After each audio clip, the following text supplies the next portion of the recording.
Olá, queridos amigos e irmãos em Cristo. Aqui estamos para mais um momento de reflexões em torno do Evangelho de Jesus à luz da doutrina espírita.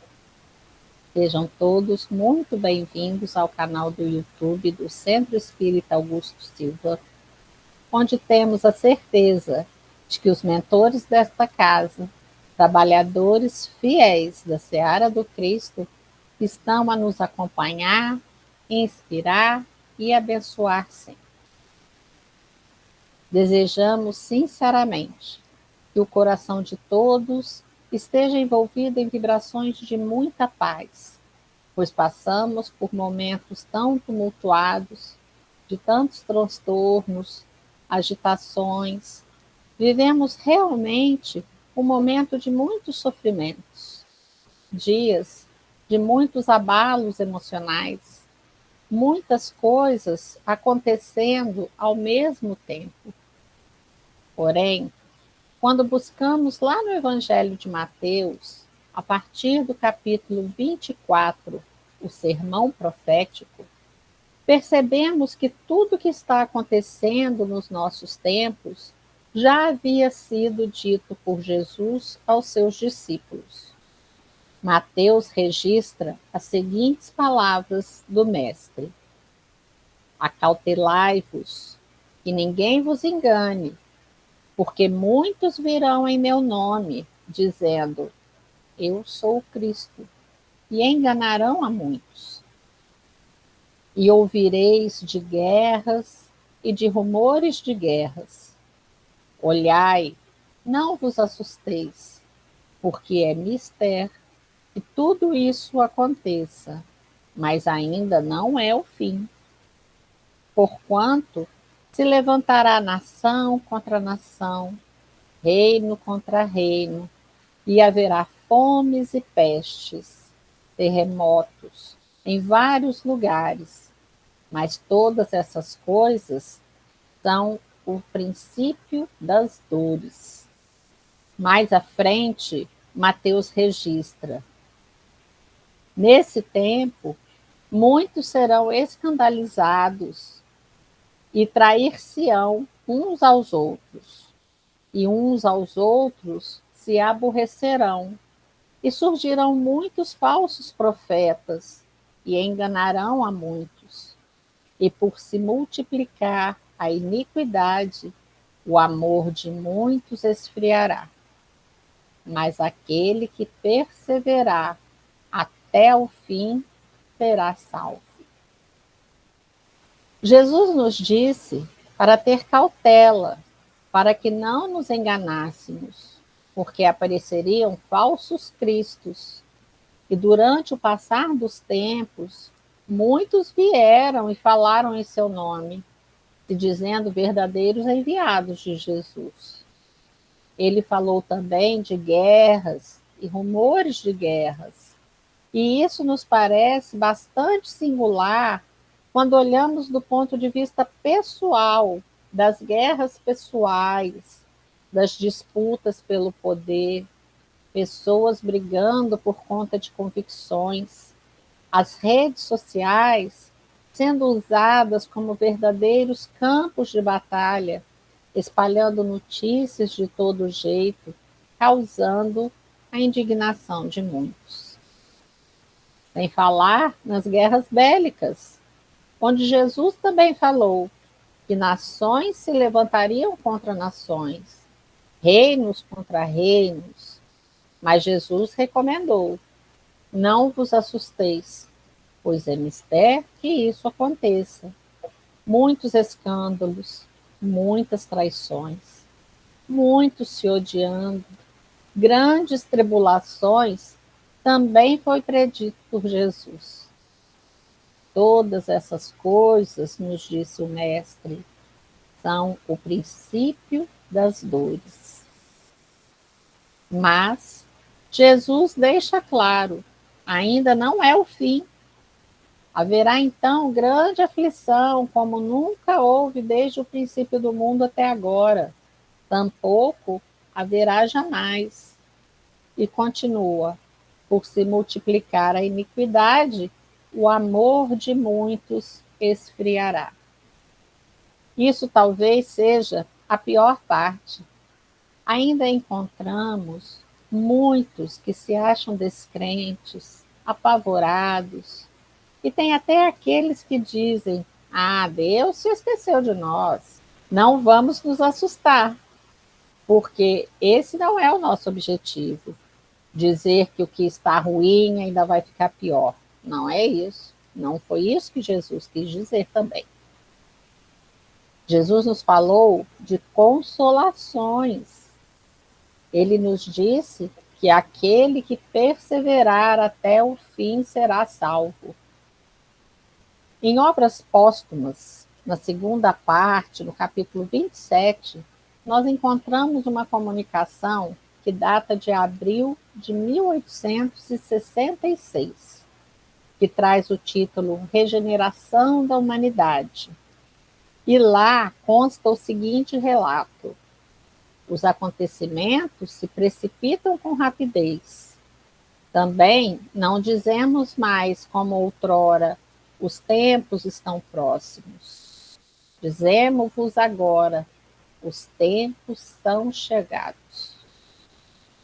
Essa comunicação, como nós já dissemos, data de 1866. O sermão profético, há 2000 anos, foi dito pelo Cristo.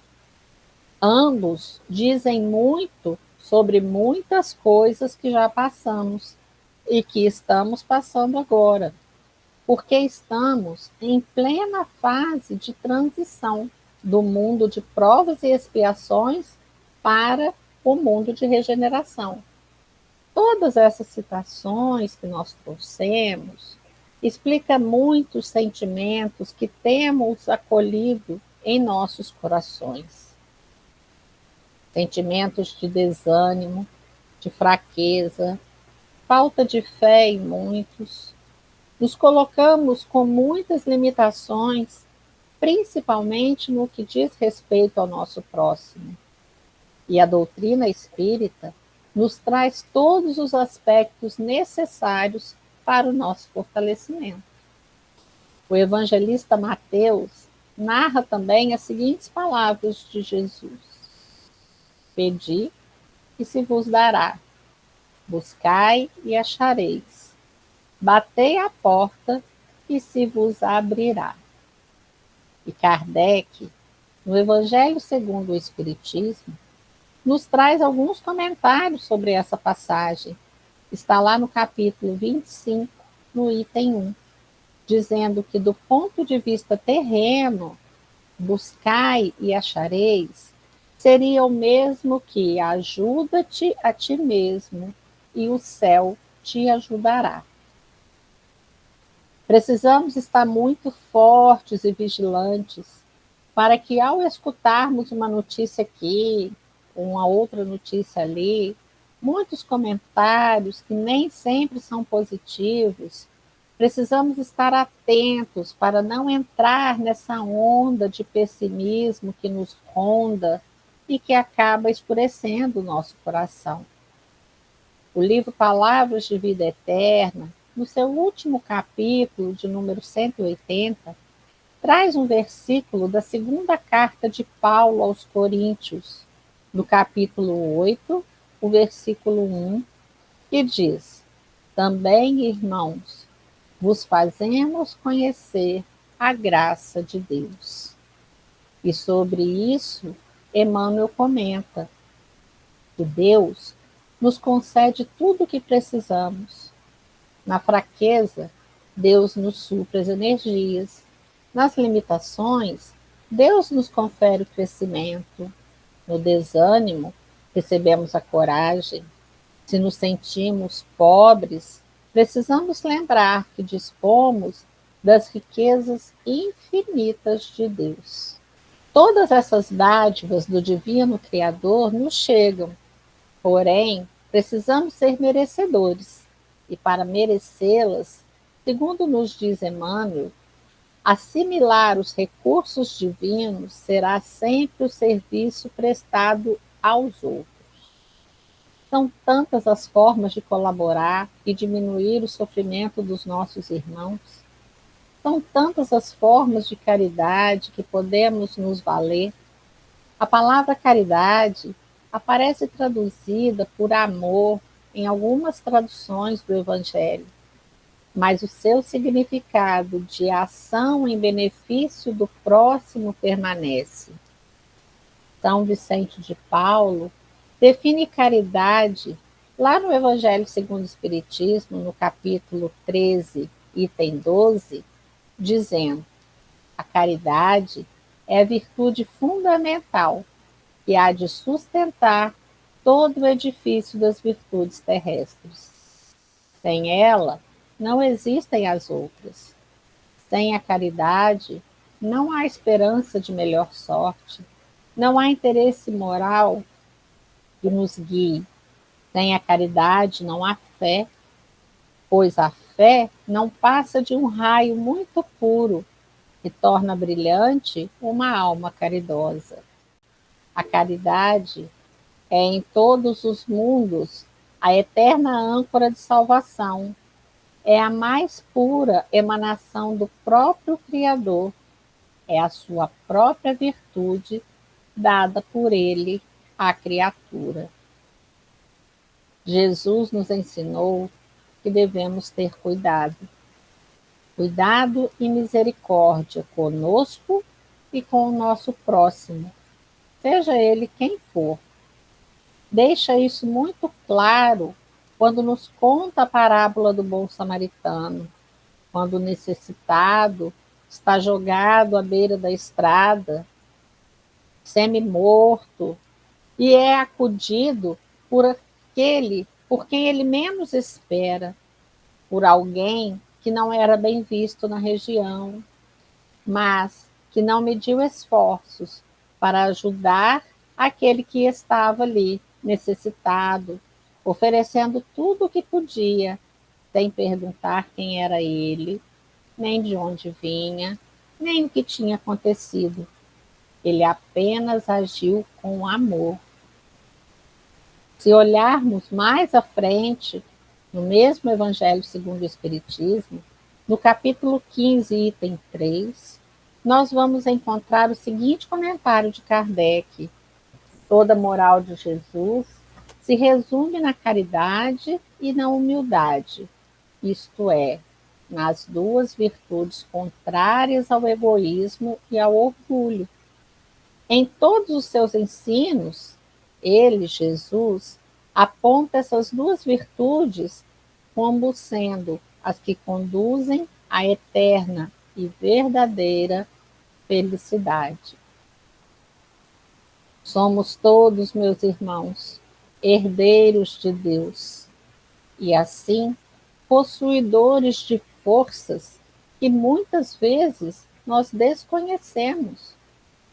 Dizem que se abrirmos uma laranja, conseguimos contar ali quantas sementes ela tem.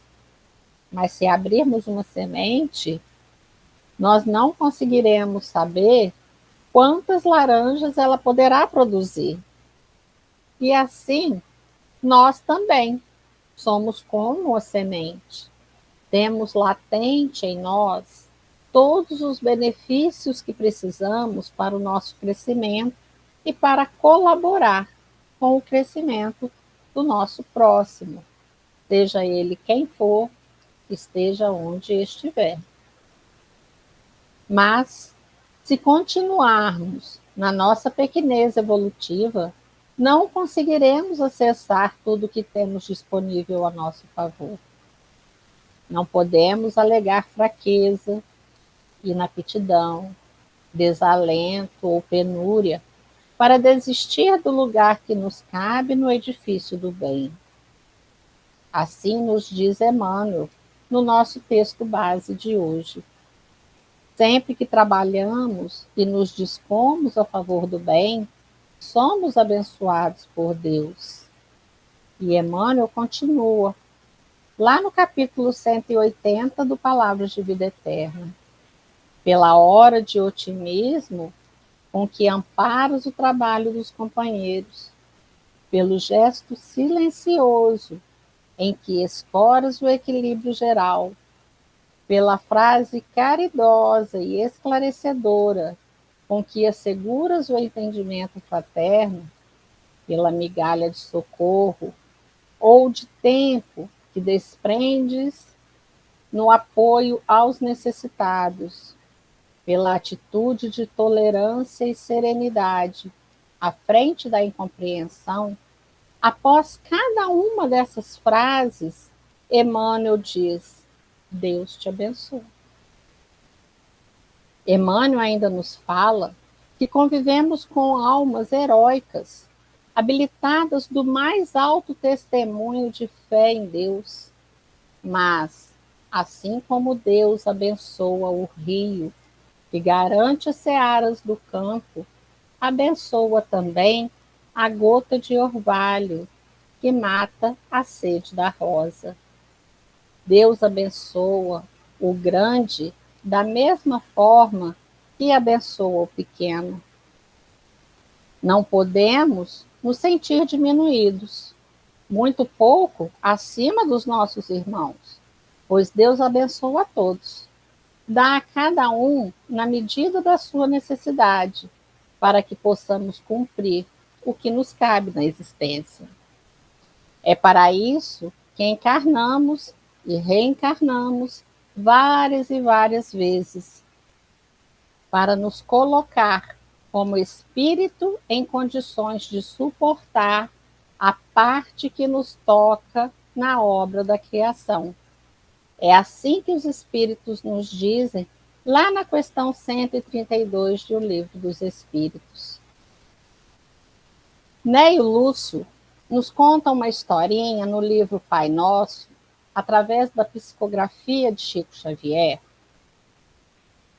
que diz que no princípio da vida terrestre, o alimento das criaturas era encontrado como oferta divina em toda parte. Em troca de tanta bondade, o Pai Celeste rogava aos corações mais esforço no aperfeiçoamento da vida. O povo, no entanto, observando que tudo lhe vinha de graça, tão fácil, começou a menosprezar o serviço. O mato inútil cresceu tanto que invadia as casas, onde toda a gente se punha a comer e dormir. Ninguém desejava aprender a ler. A ferrugem, o lixo e o mofo apareciam em todos os lugares. Os animais, como os cães que colaboram na vigilância e as aves, como os urubus que auxiliam nas obras de limpeza, eram mais prestativos que os homens. E aí, vendo que ninguém queria corresponder à confiança divina, o Pai Celestial mandou retirar as facilidades existentes, determinando que os habitantes da Terra se esforçassem na conquista da própria manutenção. Desde esse tempo, o ar e a água, o sol e as flores, a claridade das estrelas e o luar continuaram gratuitos para o povo, mas o trabalho forçado da alimentação passou a vigorar, como sendo uma lei para todos, porque, lutando para sustentar-se, o homem melhora a terra, limpa a habitação, aprende a ser sábio e garante o progresso. Neio Lúcio afirma ainda: Deus dá tudo: solo, a chuva, o calor, o vento, o adubo e a orientação constituem dádivas dele a terra que povoamos e que devemos aprimorar. Mas o preparo do pão de cada dia, através do nosso próprio suor e da nossa própria diligência, é obrigação comum de todos nós, a fim de que não olvidemos que o nosso divino dever de servir incessantemente em busca da perfeição. Vamos refletir bem nessa parte.